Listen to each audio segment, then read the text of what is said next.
Hey everyone, it's Jason. Welcome to Age of Heroes, a Marvel X-Men themed, basically, resource building management type game. So go back. This is part 2. So check out part 1 if you want me to go over the brief. I go over briefly what all the contents are, like different characters, cards, stuff like that, and then we go over the rules. It's a little bit longer of a video, but I wanted to make sure we understood how the game was played before we look at each of the individual cards. That way you know what the symbols and all that stuff means. So if you want to check all that, hop back in. If you're not concerned you understand basic resource management games, you just want to see what's actually in the set, this is the video for you.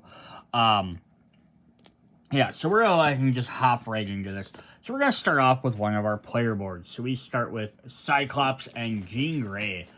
So one thing that's very interesting about this is the pairs of X-Men make sense. I don't have any issue with that, but the costumes are kind of a little bit all over the place. They're not like, if they themed them all after like the 90s cartoon or the 90s era, that would have made sense. Or if they did all modern versions, it would have made sense, but there's some are here, some are there. A little interesting. So I'm not going to spend too much time on their actual boards because they're all fairly much the same. They have different costs for 2, 3, and 4 for their evolutions. Per each one, you can kind of see which characters maybe lean towards more of one color than another color. And their attributes are somewhat a little bit different. So like 2 physical, 3 mental, 1 willpower, where some characters are, you know, same stats, a 2, a 3, and a 1 in different orders. Some have a little bit different here and there. But it's probably all offset by their evolution cards and some of the other stuff. You also see over here, though, you're going to get different characters for each one. So if you're playing a 2-player game, you use all 6. But if you're playing, you use all 6 of them. But if you're only playing a 3-player game, you get 1 less. You get 2 of each here. If you're playing a 4, 5, 6-player game, you get more Jean Greys and Cyclops. It's something to keep in mind because their evolution cards might depict on which character you have. So that might make a difference there. If we flip to the advanced side, so one thing it does, they also get more student pawns in some of the characters, but they have a special one. They only get 4 evolution cards. Different characters might get different amounts. So we have the advanced side. We have score 6 victory points each time you place a marker on a gray damage space, which is just called gray. They don't have actual specific names.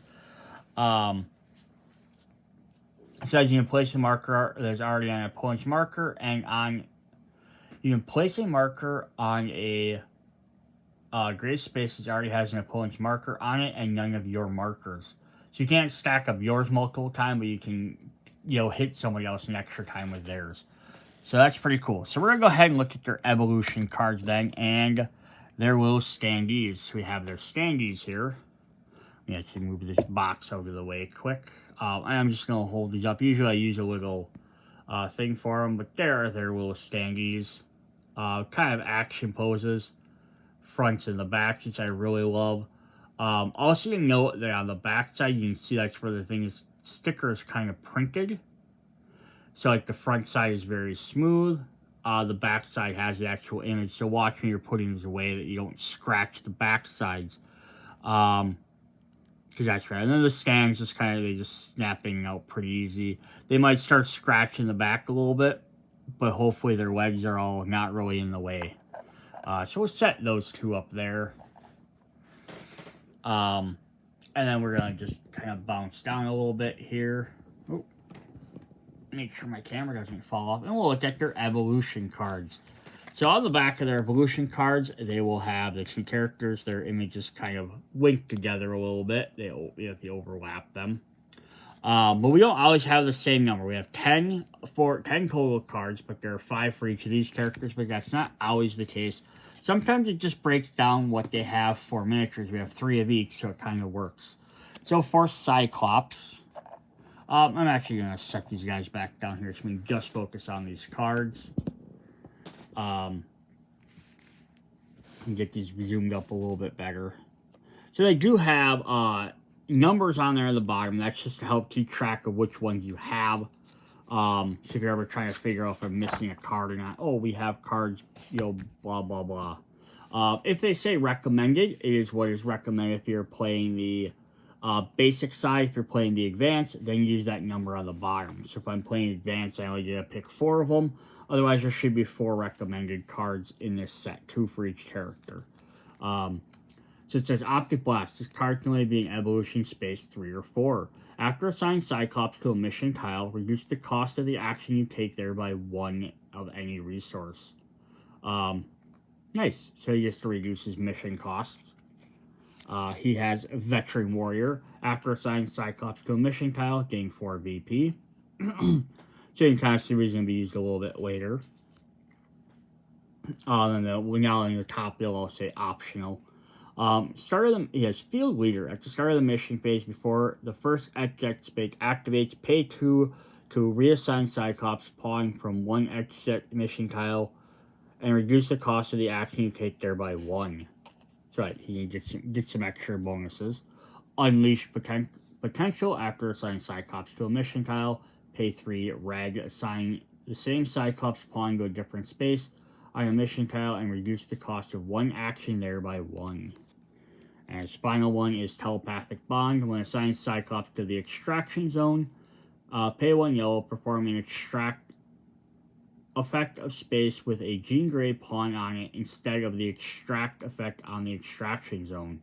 Oh, so this is kind of neat. So that way, Cyclops can be going to the extraction zone to try and start doing a mission, and Jean Grey can be at the Institute, and Cyclops can gain a bonus from her. So that's pretty cool. Alright, then Jean Greys are first class. After assigning Jean Grey to a location that did not already contain one of your Jean Grey pawns, gain 2 victory points. Psychic Rapport. Before assigning Jean Grey, pay 2 red, 2 yellow. Assign Jean Grey to a team-up slot. Allies slot. Contain your opponent's pawn and none of your pawns.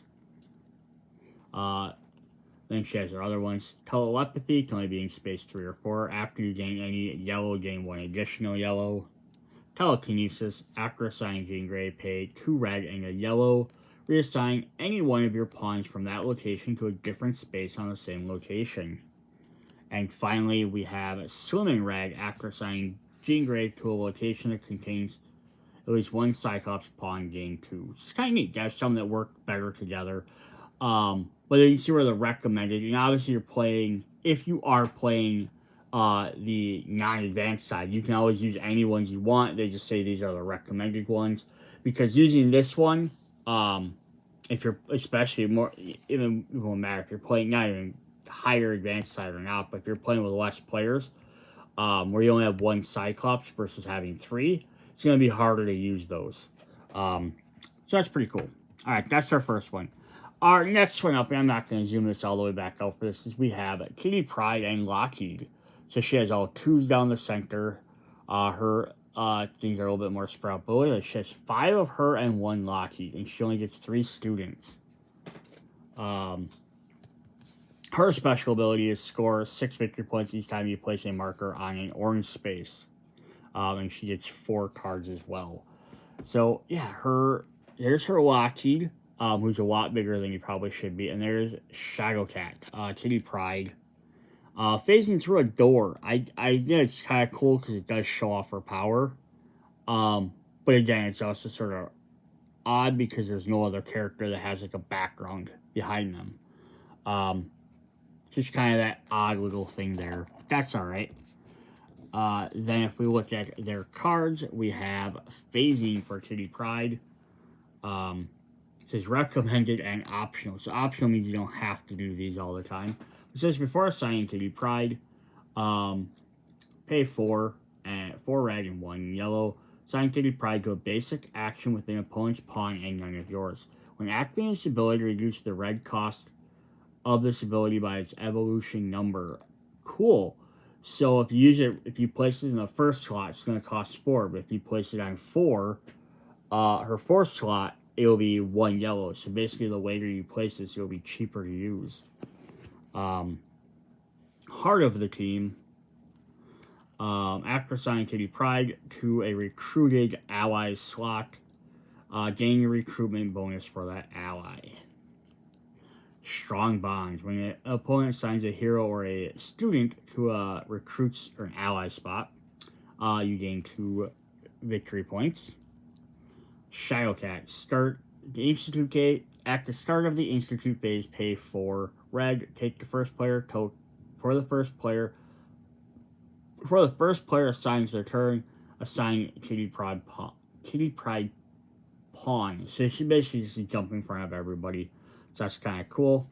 So there are her 4 cards, but she actually gets more. She gets 6 total. 1, 2, 3, 4, 5. Yeah, so she gets 6 instead of having 5 and 5. She gets 6 and 4. Just because there's more miniatures for her. Pride of the X-Men.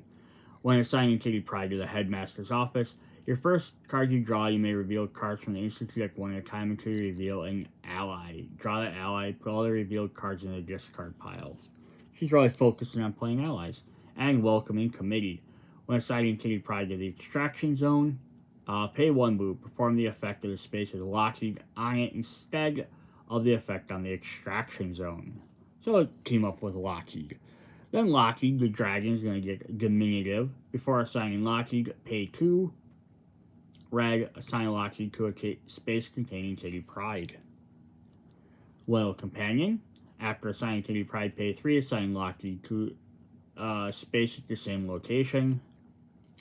Flight. After assigning Lockheed, pay 3. Reassign Lockheed to a different space at the same location.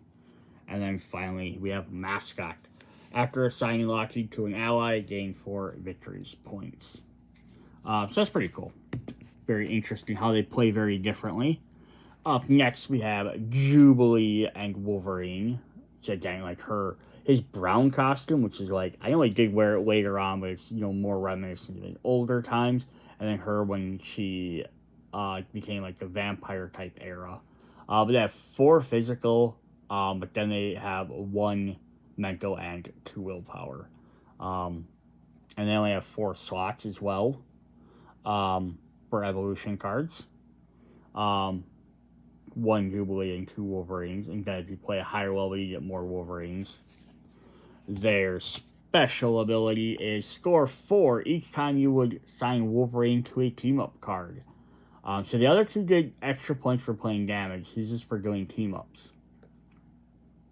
During step, reveal cards from the Institute deck to reveal a team-up, draw it, then shuffle it, and reveal the others back into your deck. So just make sure you guarantee you start with a team-up card. So there are their 2 miniatures. Could have got a little bit better with her pyrotechnics because it looks like she's wielding, I guess it's supposed to look maybe like she's throwing it, but it looks like she's wielding an energy staff. Because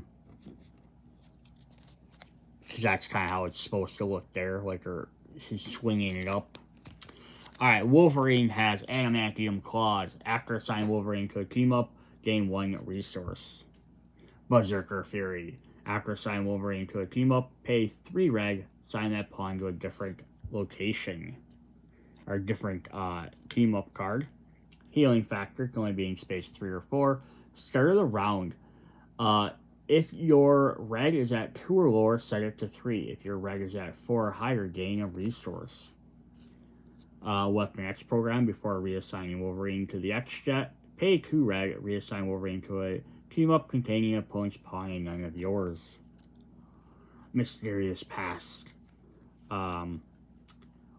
After assigning Wolverine to the Headmaster's office, for the first card draw, reveal cards. Institute to reveal a team-up, draw that card.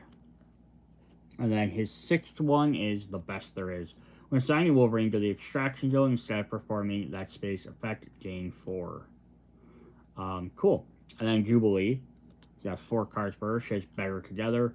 Once per round during the Institute phase, place 1 Jubilee and Wolverine on the same X-Jet as your turn. Fireworks. When assigning Jubilee to a team-up spot, pay 1 of each color. Treat 1 damage icon on that as any other damage icon. Looking for trouble after assigning Wolverine to a team up. Pay 2, assign Jubilee to the same one. And then Generation X, after assigning Jubilee to a team up you recruited, get 6 victory points. So kind of neat. So we had Kitty Pryde work with a lot of the ally cards. Wolverine and Jubilee are going to work with the team up cards. Cyclops and Marble Girl.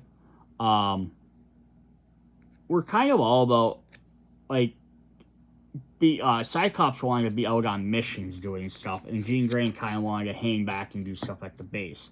So kind of get a little bit different stuff there. Up next, we have Gambit and Rogue, our Southern duo.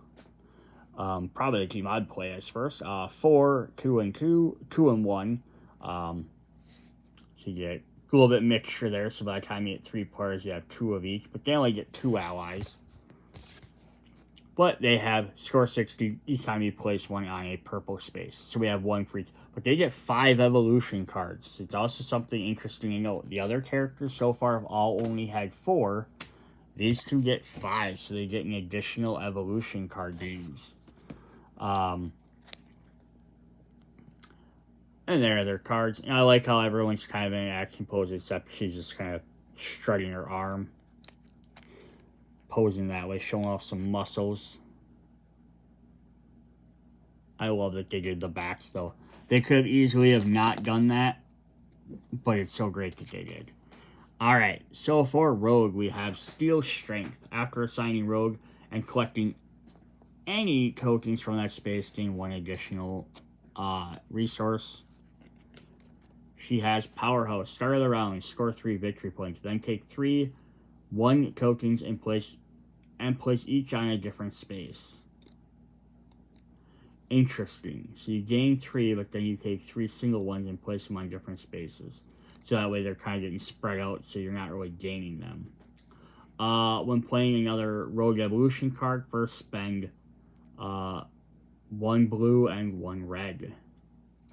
Interesting. Flight, after assigning Rogue, pay 3 red. Reassign that pawn to a different location at the same location. Then she has Power Absorption. When assigning Rogue to a team up, place one player marker on that team up, not the recruiter space. When assigning Rogue to a mission tile, instead of that effect, remove one of your player markers from team up, perform that effect instead. Interesting. So yeah, she can kind of like put a guy somewhere, a little pawn, some marker somewhere, then she can use a different space later. Cool.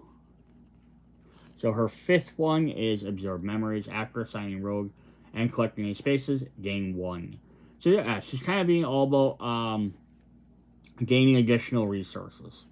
So with Gambit, first we charge the card. After you draw any cards, draw 1. If this is an evolution space, this card's an evolution space 1 or 2, you must first spend 1 any color to activate this ability. Interesting. So again, works better if you play it later. Then we blow it up. After you assign Gambit, play an event. Get 4 recovery, or 4 victory points.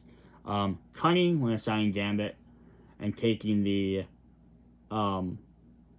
place a card event as an action result, you can place the event directly from the Xavier protocols for the action. Well, that's cool.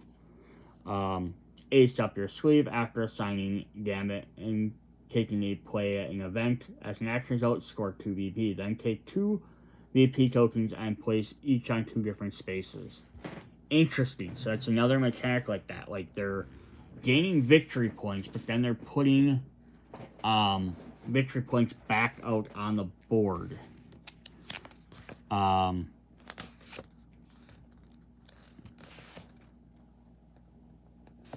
I wonder how that works exactly. And then Thieves Guild, when you assign Gambit to the extraction zone, instead of performing it, draw 2 cards.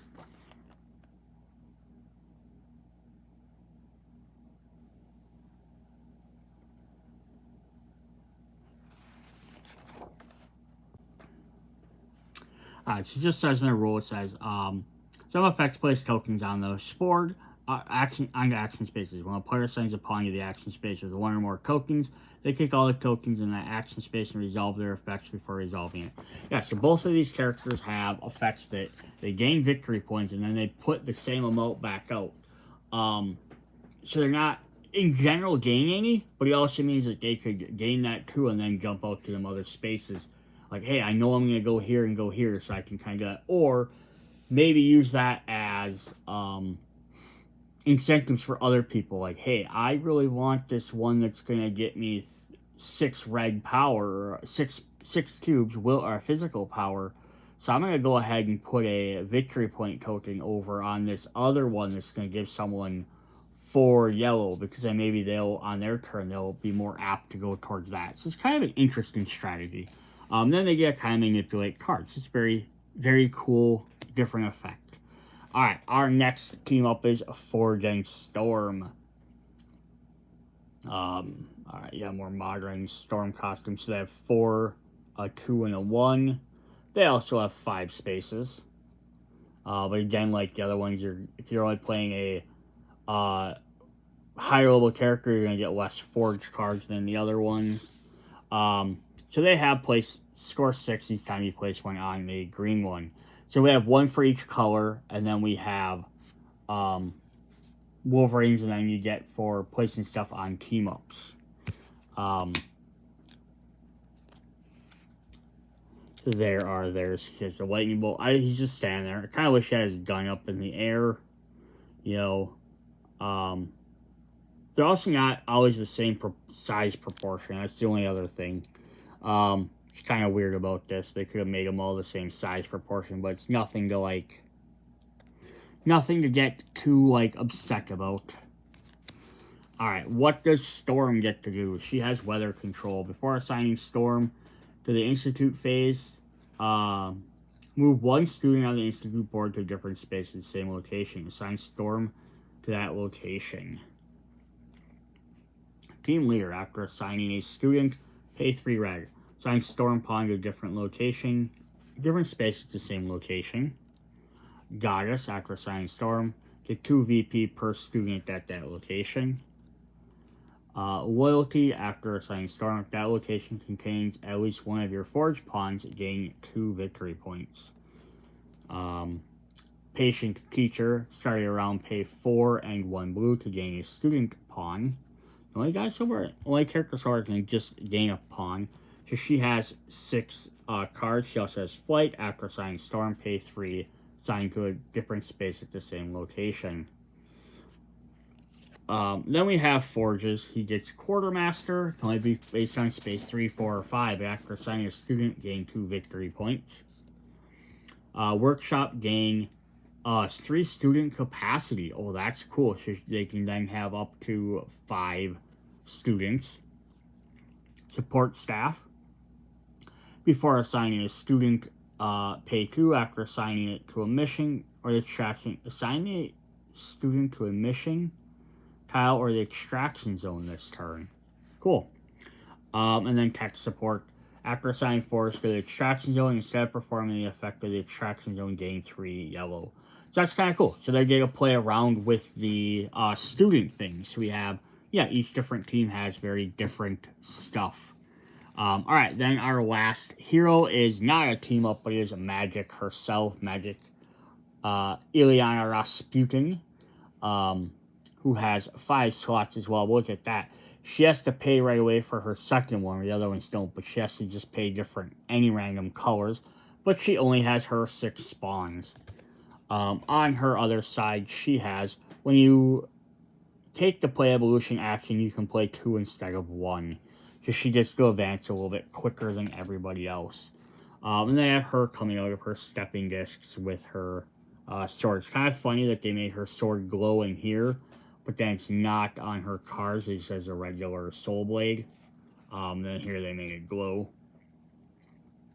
And the back side, you see her kind of popping out of there. Alright, what does Ilyana Rasputin do for us? She has Infernal Aptitude. It can only be on a space of 4 or higher. At the end of the game, score 1 per evolution card you have in play. Infernal Mastery. You must have Internal Aptitude in play at the end of the game. Score 2 per in play. Cool. So basically, if you up them, you get one. And we have a third one that says Infernal Power. You must have Infernal Mastery in play at the end of the game. Score 3 per evolution card in play. So if you get all 3 of these, they're going to get very, very powerful. That's kind of a neat little different thing if you want to play around with that. Rasputin Heritage. Before assigning magic, pay 3 reg, assign magic to a space containing exactly one of your magic pawns. Sorcery. Start of the turn. Pay 3 any resource to gain 2 of any other ones. You lose 1, but you get to manipulate your resources. Magic Ruins. After assigning magic and collecting any resources from that tokens from that space, gain one of any type per token you collected instead of the benefit of the token we normally grant you. So again, she's to get whatever token she wants. Her Stepping Disc. Before assigning magic, pay 4 reg. Assign magic to a mission tile or the extraction zone this turn. Her Soul Sword. After you place a player marker on a damage icon, score 1 victory point per player marker you have on that mission tile. Eldritch Armor. After you place a player marker on a damage icon, if you have more player markers on that villain than other players, gain 4 victory points. And our last one is Dark Child. Only be on space 4 or higher. After a villain is defeated, score 5 victory points per player marker you have on that mission tile. So she's going to be a lot more aggressive of a character. She wants to either manipulate resources or she gets some good bonuses from just having victory points out there. So that's pretty neat. So the only thing we didn't get a character that directly interacted, their board didn't directly interact with the allies. So we had, one for each of the 4 damage icons, and then we had hers' evolution and Wolverine's was team-ups. But then we did have the one Gambit and then the play with event cards. Wolverine played with team-up cards. Kitty probably did play with ally cards. So you can definitely see if even if they made a little minor expansion with this, like, hey, here's 2 more sets of characters. Here's another storyline worth of villains you can play as. They could definitely manipulate some of that stuff a little bit more. So that's pretty cool. All right, then let's look at our Institute cards. We are going to start with the allies, or the team-ups, sorry. We're going to start the core set. So all new X-Men, and they're just, you can see what they do. I'm only going to read if they have effects, but they're going to produce, pay a bunch of different ones to gain 1 damage of any type. You get Angel, who's also part of the X-Men, do damage to Orange. If you play Bishop, you can do damage to a green and gain a student token. Colossus, you just straight up do damage to a gray. And these are core, so these will be in every set. Psylocke has Strike Force. When you recruit this card, you may assign a hero from your player board to the mission space or the extraction tile. So you draw a card, then play an event. Sunfire, who gains the Independent team, does damage to a purple. And then when we start getting to the next ones, we're going to get into cards that work for the Children of the Atom or Fall of the Mutants. So we have Young X-Men. We have Armor. Does damage to a green. Tough. Place 2 red tokens on the space other than this one. So I get you some physical energy. Dust. Does damage to an orange. Gain 5 VP. Support. Place 3 victory tokens on a space other than this one. Ink. Orange Synergy. Score 3 for each of your other heroes at this card's location. We have Karma, who's part of the New Mutants. She has the Leader ability. She does damage to a purple. Leader of the New Mutants. At the end of each round, score 4 victory points for each hero you have on a New Mutants ally or team-up card. M, who's part of Generation X, a valuable recruit. Double all recruiter bonuses granted by this card. Alternate form. When assigning this space instead of this space's cost and benefit, you may discard a team-up card to use as the cost and benefits of its action. As it is, send it to a student pawn to it. Interesting. Otherwise, she can get 3 victory points and defeat a gray. We have Magma, part of the New Mutants. He has Purple and Blaster. Score 2 VP for each of your players. Markers on a villain you just placed a marker on. Mirage. She's of the New Mutants, but she's the leader of the Young X-Men, so scores 6 victory points for each Young X-Man. Rock Slide, who has Tough. As long as the abilities all stay the same, I'm fine with that. Because, like, every time I see Tough, it's always going to do the same thing. So now we're into Fatal Attractions down here. So we're going to get some X-Force members. We have Boom Boom. So they're also going to add this extra enemy symbol in there too. So you have to pay 1 to do that. But just Blaster scores 2 for each of your markers already there. We have Cable, of course, which I don't know why he doesn't have the leader ability, but he gets you a student token. Captain Britain for Excalibur. Domino, who has Strike Force. She may assign someone there. She has to play an event card. Furl, who's also has Strike Force, so if you draw a card. Havoc, who's part of X Factor. Shatterstar, who's part of X Force, who gets Strike Force. And 8 VP, and then Warpath. So, a lot of different characters they got into here, which is pretty cool. And it is, even if they made boosters, I always know this, you make boosters for this, you could have all these characters appear in Fatal Attraction. You could make a side set to make them available as ones for one of the other sets as well, if you really wanted to. Alright, so for our ally cards, we got Kordak, we have Banshee as part of the X-Men, who gets us 2 students. They could have put him as part of Generation X too, but they did for the leader. At the end of your round, score 6 for each hero you have on a Generation X space. We have Beast. So the team-up cards are going to do more damage. The ally, because they're going to be down in the mission area, the allies who are up in the Institute area are going to gain us more resources. So Beast is going to gain us 4 yellow, Dazzler gain us 3 red. Dr. Celia Rise is going to gain us draw a card and play an event. Emma Frost will gain us an evolution, or let's play 1. Iceman gains us 6 red. Moira McTaggart, who's independent, lets you play a team-up card. Nightcrawler, only heroes may be assigned to the space, and not students. Reassign the hero you assign to a space to a space containing an opponent's pawn at the same location. Then move the opponent's pawn to this space. That's kind of cool, so you can swap guys around. That's one of the few cards so far we have that directly mentions like the competition, but that you even say another player. Professor Xavier, choose a basic action space on the Institute board and perform that space if you assign a student and leader of the X-Men.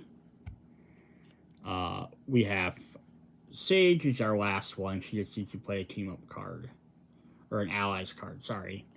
Then for Children of the Atom Fall, the mutants, we start with Anole, who's another young X-Man, who has synergy. So you get to play one of those 3 cards. Then score 3 victory points for each other heroes at your location. Chamber for Generation X has strength in numbers. For victory points if you assign this student to this card.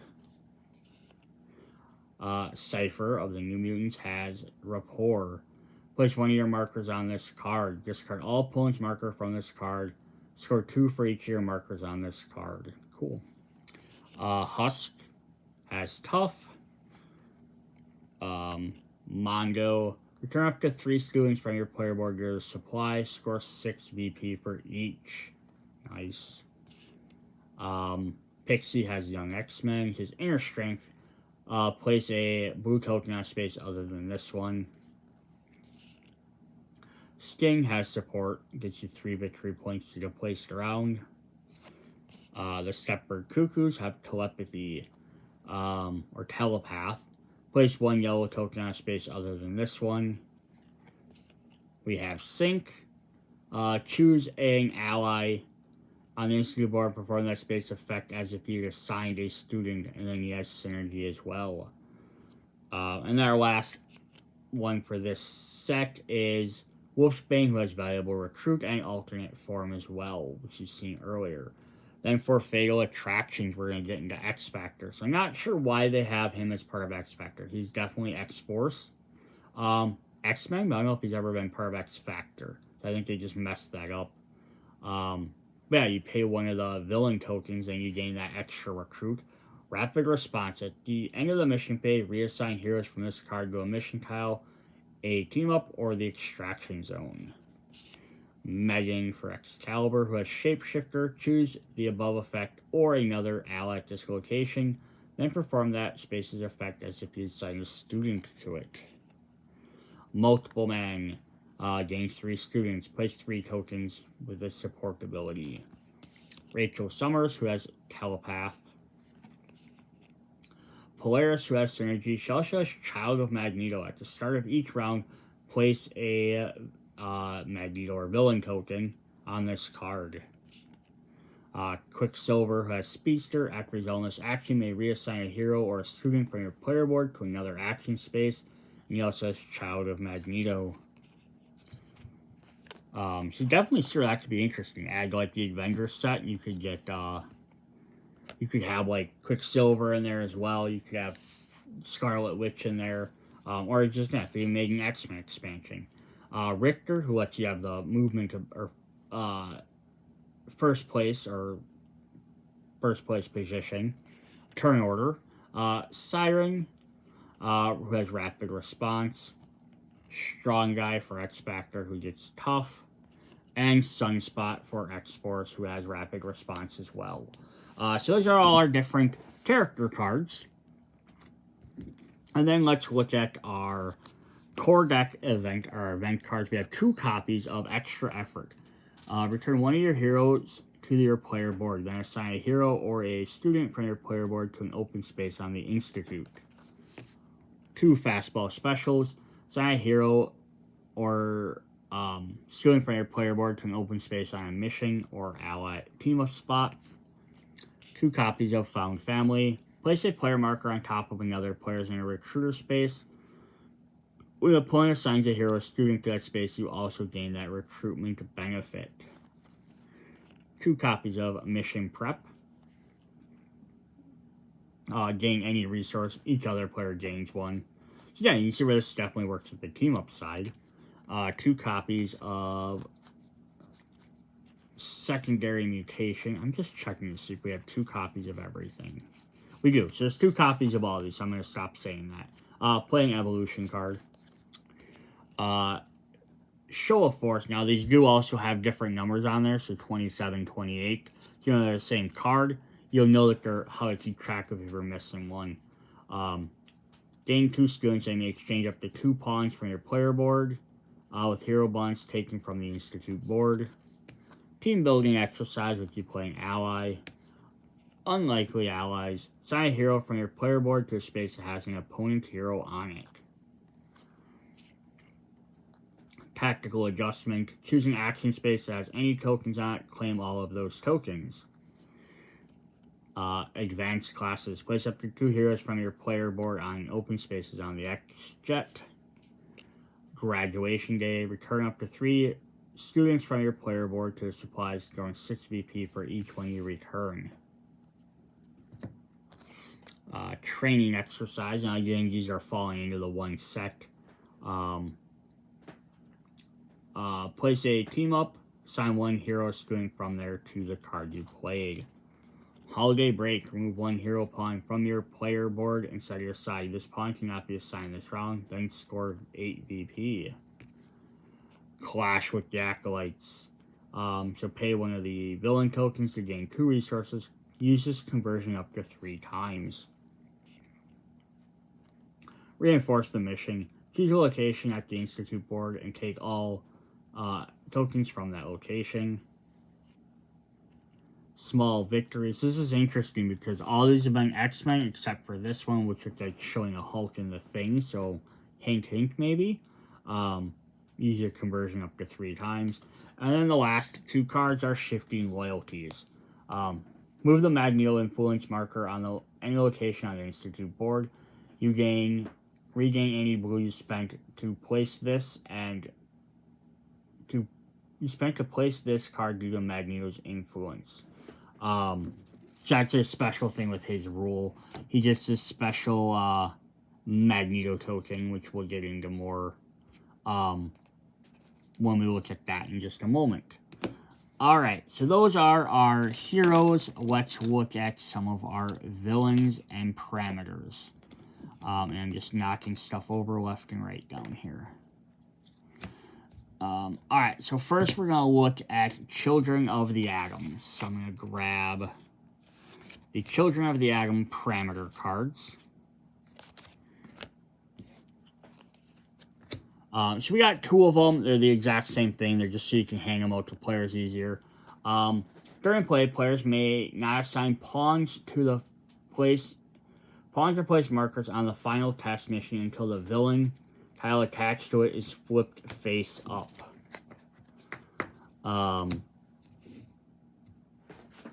Interesting. So you can't attack them early. I wouldn't have thought you could, but very interesting. I'm going to have to zoom this out a bit so we can look at the bigger boards. Alright, so we have, I gotta zoom out even a little bit farther. So villain, it's going to say Children of Atom. These are minor enemies. I do wish they just, I wish they had left them all be the same name. I get why they didn't, because there might be effects or cards that say, there might be effects or cards that specify minor enemy, but what I mean is because if we jump into, so like these guys are the next upgrades are challenging, and then the last ones are final test. And there are some that mention specifically like the final test. You know, it's just got probably help because then like another one will mention the master or this different one. So like when we get to these are acolytes, lieutenants, and then Magneto. These guys are horsemen or the master. So I do get it for that reason, but again, it would have been kind of neat if they just had a way to like let you mix and match all these. Like maybe these are where they're recommended, but you can mix and match. I don't know how well some of them will work if you do them outside the order. They might be a little bit harder to play as, or I'm not sure. But here we have Toad. Says when defeated, if you have a player marker here, you may evolve. And then we have the Blob. When defeated, score victory points for each of your player markers equal to your total number of player markers here. So these guys each have 4 spots. We got Pyro. Interesting where they take some of this artwork from again. Because like this is from Age of M. So very interesting. When defeated, for each of your player markers here, gain a student. So you should have like one really weak one, and then they have a couple of higher ones. We have Avalanche here when defeated. For each of your player markers here, gain a card. Then we have Sauron. You're only fighting 2 of these guys at a time, so there are quite a few. There's 8 of them, so you play 4 games without them to play the same one in a row, or same combo at least. When defeated, if you have a player marker here, you may evolve. So it'll be kind of the same effects repeated though. Lady Deathstrike, each of your player markers draw a card. Mesmero, gain a student. And Sabretooth is gain victory points for each marker. Now you could argue though, you know, what character is like considered a minor character and which one's not. Also notice that these guys each all have 5 versus the other guys have 4. So it's kind of like there's the 4 easy ones, there's the 4 a little bit harder ones, but there's 8 total that all consider that. Then when you beat them, you go to the challenge enemies, which are 4 total here. And again, you could play 4 games with a pairs of 2, and you could play one of these separate, so you could play a bunch of games without ever having the same groups of characters. So we have Mystique. She's only missing 2 slots there. When defeated, for each of your player markers here, you may pay 2 red to gain 3 victory points. Then flip the final test face up if it is not already so. Sentinels. pay 1 of any color to gain 4 victory points and flip the final test space up. Omega Red, you can pay a blue to gain 3 victory points. And then finally, Juggernaut, pay 2 yellow for 4 victory points.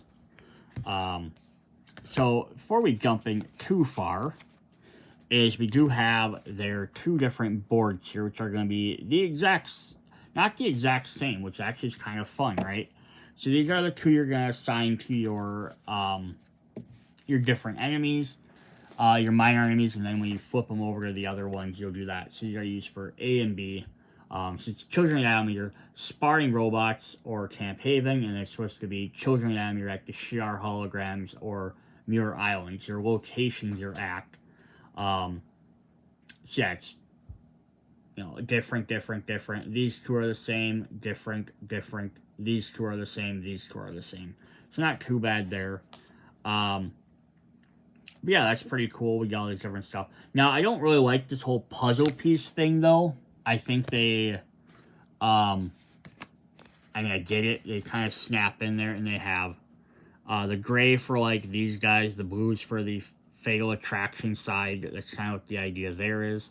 But I think, like, I don't know, I guess I would have, I mean, I get it makes it so it's maybe a little bit more even, it stays that way, but it feels like easy enough that you could wreck these, versus just maybe sliding them together. I don't know, they could have done something a little bit differently. As far as I'm concerned, maybe just extended this out, like not had this part here and just maybe notched it, and like had like a notch like this going down, and then have that part going in, so they kind of slide together, so they can't easily move. But you know, it's what it is what it is. All right, so our final villains for that are the Shadow King, who has all his spots filled, with 2 of each color. And I think the colors are always the same. It's always gray, purple, green, orange. It's always going to stay the same that way. When defeated, the player recruited the most allies gains 10 victory points. If tied, each player gains the full amount. Then the game ends. Or we might end up fighting Master Mold. When defeated, the player recruited the most team-ups gains 10 victory points. If tied, each player gains the full amount. So it's kind of interesting because you look at the characters. Wolverine and Jubilee do a lot of the team-up stuff, and Shadowcat and Lockheed did a lot of the allies. So if you're playing them, they have a little bit better advantage at the end of the game. But that's what it is. And then we have Mission C for this, is the final test or Asteroid M, which just wins which character it goes to. And then they have their different stats there, which are, again, very different than those, than the other 2. So the bosses have some different ones. Necessarily easier, necessarily harder, here and there. Some are higher numbers, some aren't. But yeah, it's kind of cool. It was a little bit, again, that'd be neat if they had, you know, made another set and you had some different stats. You could swap more things around. Oh, I am wrong. We have 2 more final villains. I thought it was weird we only had 2. We had 4. We also have Silver Samurai. Now, this is a dang argument. Is Silver Samurai more of a final villain than Sabretooth or Mystique? You know, when defeated, the player with the most markers here gains 10. If tied, each player gains the same amount. And then the last one is Mr. Sinister. When defeated, score 2 VP for each evolution you have. Again, Magic would have a better chance of doing that than other players. But that just all depends on how you're doing it. Cool. Alright, so let's look at the next group. So next we have Fatal Attractions. So we have Parameter Card 1, 2, and 3, and we have a second set of those as well. So I'm not going to worry about going into. But it says, during play, players may assign pawns or place markers on the Asteroid M mission until the tile is flipped face up.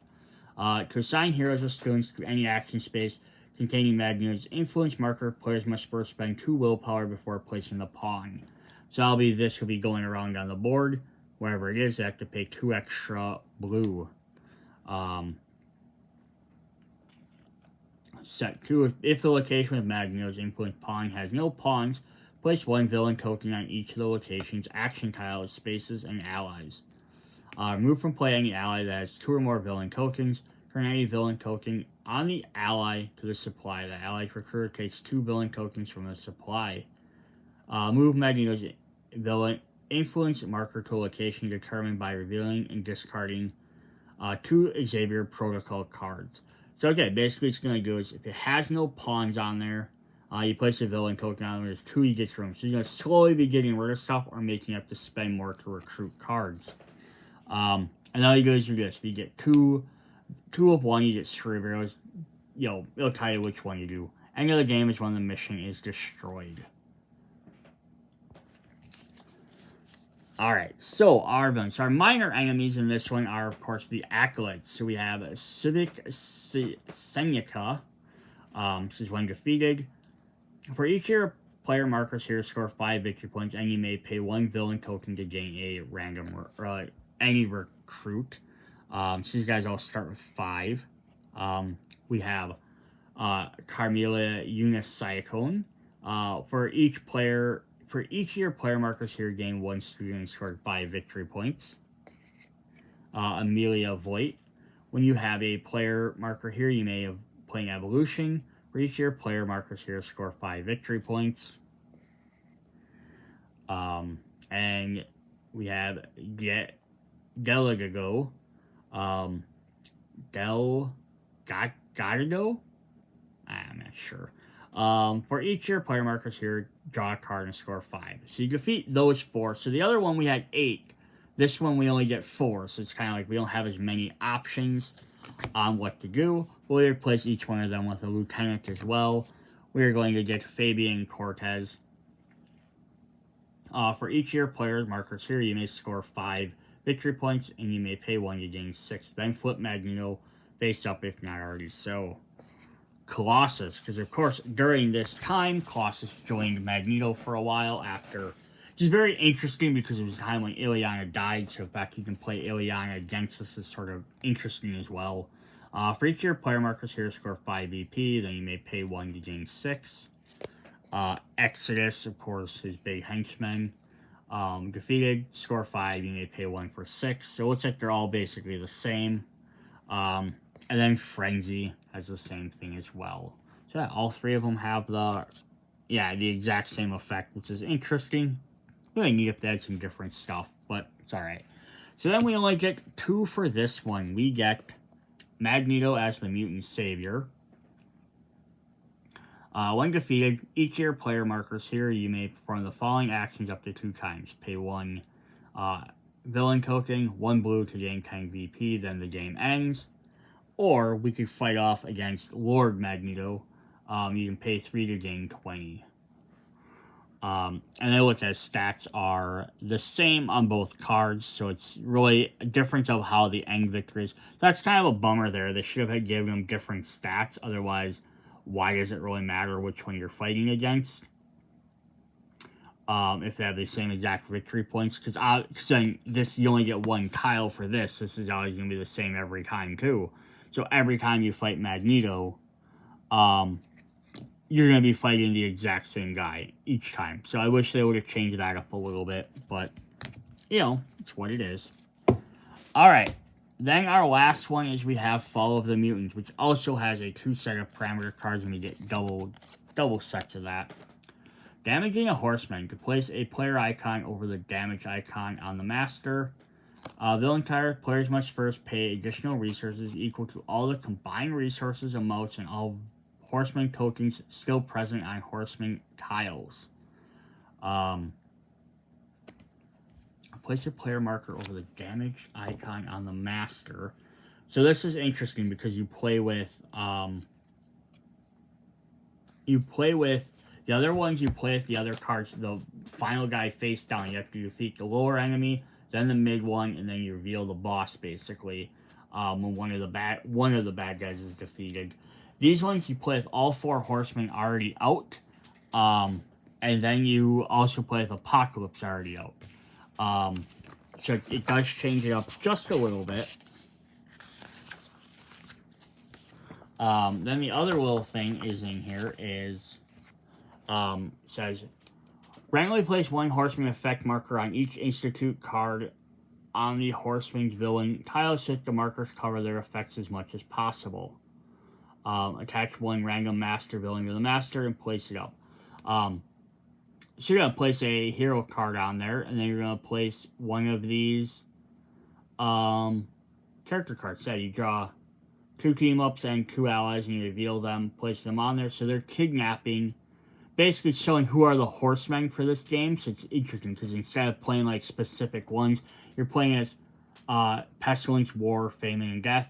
But you get to pick which character might end up being that card, and then it has what their ability is going to be. So we have each of these tokens that they have on there. So we have 3, pay 3 different ones, pay 6, or pay 6 of that one.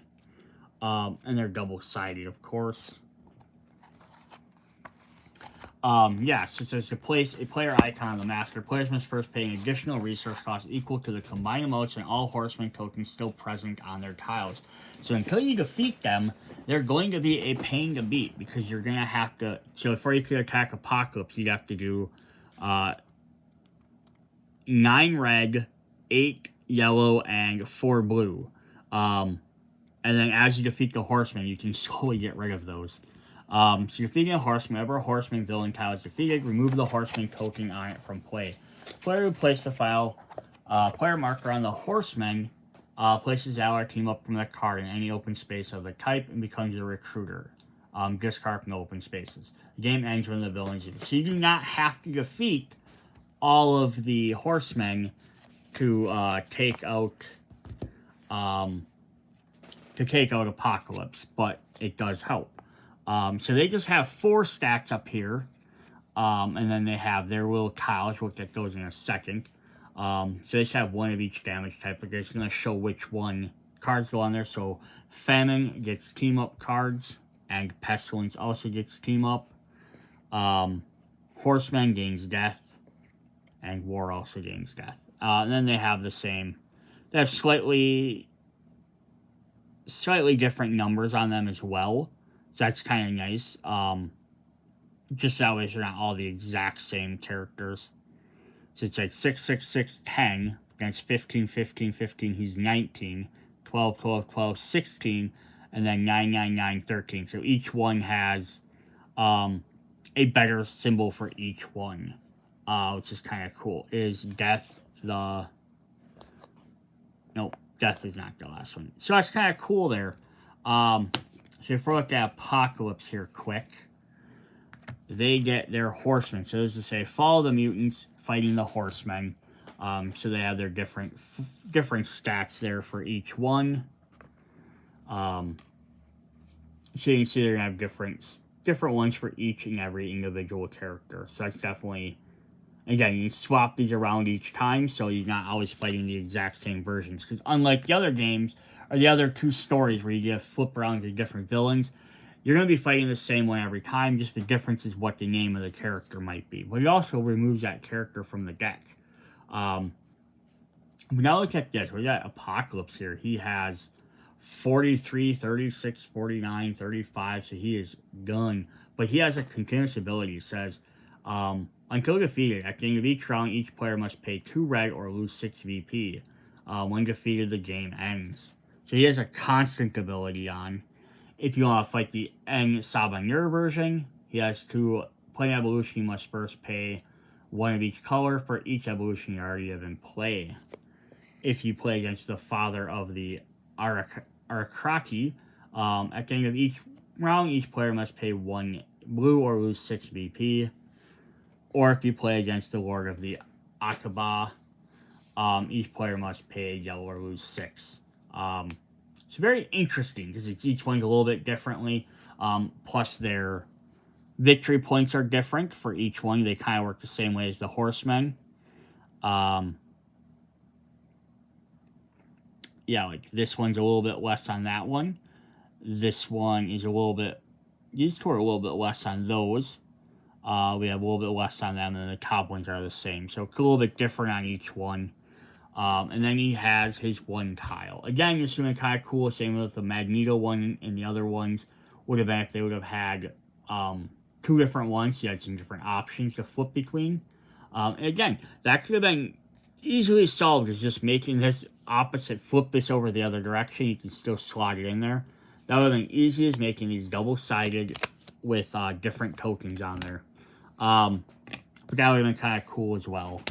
Alright, so that is what we have for Age of Heroes. So yeah, worker placement game. Very interesting because it has some combat. Although it's technically a versus game, there's not really any versus actions against each other. Everything is kind of like, you do your thing. The only thing is like, who gets what space first, but there's nothing like with really trading with each other.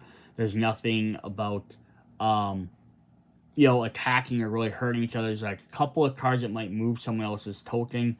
But yeah, you can really play this as a cooperative game. Like, hey, we need to defeat this player. And there's a turn marker as well. So you can always just be like, hey, we have until X turn to beat him. Play through a game and say, like, oh, we have to beat him in 30 turns, or, I wouldn't maybe go all the way to the 99. But yeah, see if you can defeat him in time, or just defeat him in general. Or maybe even, obviously, kind of for the extraction zone, you need to have a counter going up. But you can always have another counter, use a different marker or something, put a student marker down there. Have a countdown meter, right? Instead of going up, be like, we have, start on turn 50, we have 50 turns, or 30 turns, and we have to beat him. We can't beat him in 30 turns, we lose the game. Could be some interesting stuff. Yeah, really neat. I like the concept of it. I could definitely see where they could have made it either a little bit more like open, so that way there could potentially be expansions.